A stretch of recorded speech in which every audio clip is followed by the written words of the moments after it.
On the edge of Long Island's Pine Barrens in Brookhaven, New York, the world-famous Grucci fireworks family have built a compound that would seem able to withstand any attack.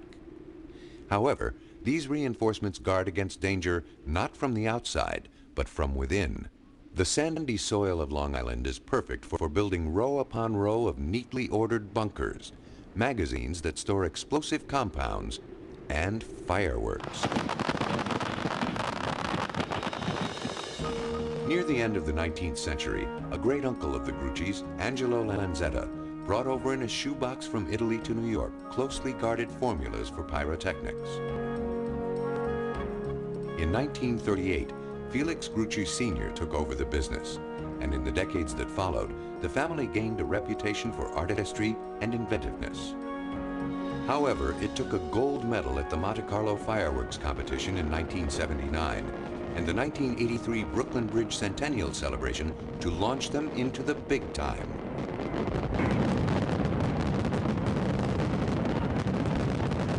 Fireworks has been in our family for about 130 years. It's been passed on from one generation to the next, and it's actually woven into every fiber of our being.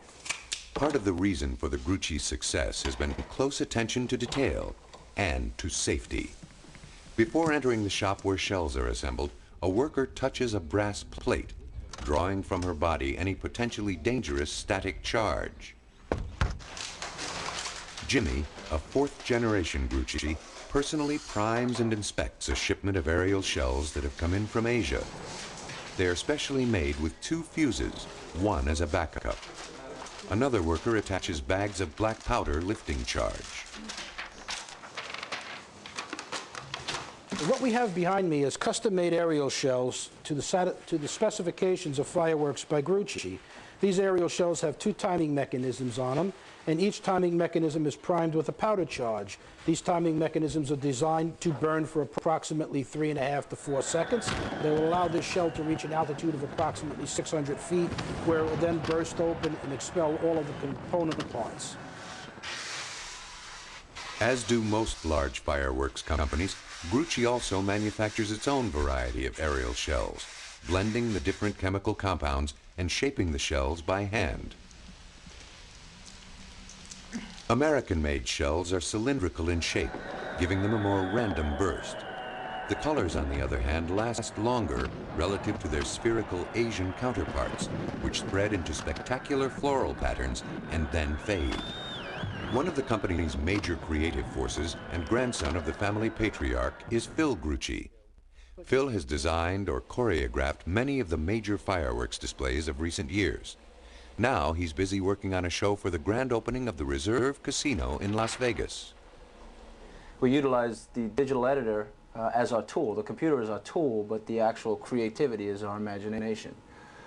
Graphically, the computer gives us the music on the screen where we can see our valleys and our peaks. From that, then I go to my own internal imagination, knowing what our inventory is or our cast of characters, and place them in the appropriate locations to the music. And it's all based on emotion. It's just like painting a picture. What your palette is and making sure that the right colors and the right hues are placed on that canvas. And what artist could ask for a greater canvas than the silky night sky? Perhaps that's the real power of fireworks. It is free-form expression where literally the sky's the limit. For the Reserve grand opening, because it is a grand opening, it's a very celebratory event. It's a very bold event. The music is very bold. As you can see, the graph, there's very little there's very little valleys here. Most of it's all peaks. So the fireworks in this event, the tempo is very upbeat. As you can see, we'll place the fireworks exactly at the moment where that product needs to perform at its cue, if you will. Phil learned the trade at the side of his father, Jimmy Grucci. His apprenticeship with his father was cut tragically short in November 1983. Just 6 months after Jimmy Grucci's greatest triumph with the Brooklyn Bridge display, he was killed, along with his cousin, in an accidental explosion that destroyed most of the company complex. It is a testament to the family's strength that they decided to rebuild and go on. The only way to live with the hazards is to take them with deadly seriousness. The Joe's loading right now is a 3-inch silver meteor. It's a firework that when it's fired from the mortar, It leaves a very bright silver column from the ground level up to about 300 feet. He's loading them into mortars, which is like a cannon. Each one of those, you see the wires that are hanging out of it. That wire is extended to a firing console, like a lighting board. And when the pyrotechnician pushes a button during the script of the program, that button will correspond to that firework and ditch it into the air. Electric charges are sent to the shell's fuses through these miles of wires, where they ignite them by way of electric matches, which create sparks. Workers set up and wire rows of Roman candles and pyrotechnic strobes for a low-level effect that will contrast with the high-level aerial shells, while defining the second-story roof as the foreground for the display. So, roughly 4 feet from each pillar. Does that look good from there, thinking about it? Phil returns to ground level to see that they have placed the fireworks correctly on the two roofs in relation to the primary viewing area. The major artillery of the show will be launched from 3 ground-level satellite sites. The mechanics of firing a shell are described by renowned fireworks professor Dr. John Conkling. The aerial shell is probably the firework most people are familiar with, associate with the 4th of July and a fireworks show. These are devices, they range from 3 inches to 12 inches or more in diameter, are loaded into a tube called a mortar that's buried in the ground or secured in a rack, and then are launched several hundred feet up in the air where they explode. The inside construction is interesting. There is a charge of black powder, old gunpowder on the bottom. This is the propellant that throws the device several hundred feet up in the air. While it's firing up in the air, a time fuse is burning. So 5-6 seconds later, it's 400 feet up in the air. The fuse burns into the center.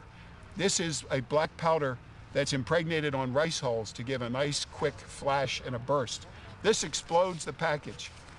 Around the outside are stars. These are the pellets that burn with a red color, a green color, a blue color, and will form a pattern up in the air. When all the electrical connections have been run from the firing board to the mortars, the chief pyrotechnician runs a continuity test. He sends an extremely small current through the lines to diagnose any problems, which would indicate a break in the electrical circuit between the board and shells. Confirm 1 red light. Second confirmation, we have 2 red lights. At the main aerial battery, they work right up into the evening, loading more shells and double-checking everything to make sure tomorrow's 10-minute show goes off safely and on cue. This shell, as you can see, has a number on it also.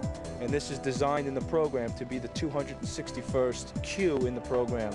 So there'll be a pre-time that if the music calls for this purple chrysanthemum to be in the sky, 5 seconds before the music calls for that, the pyrotechnician down here needs to launch this into the sky, which is our pre-time. These 3 satellite sites with their array of mortars will bear the brunt of launching the deafening bombardment and saturation of color that mark the Grucci grand finale.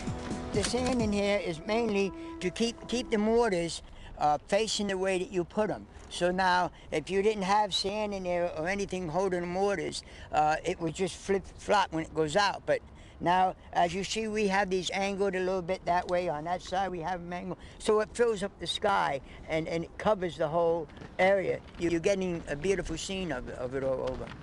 All shells make noise, but the really loud bangs, known as salutes, are produced by a shell having an additional chamber filled with a highly combustible aluminum powder.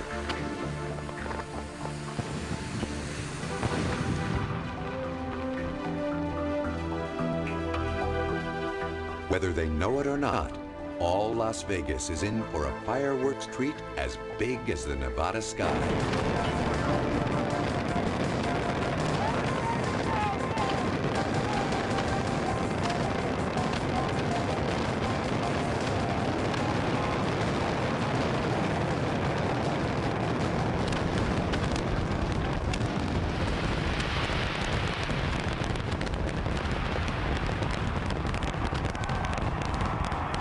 Words do not convey the full sensory experience, which is why people invented fireworks in the first place.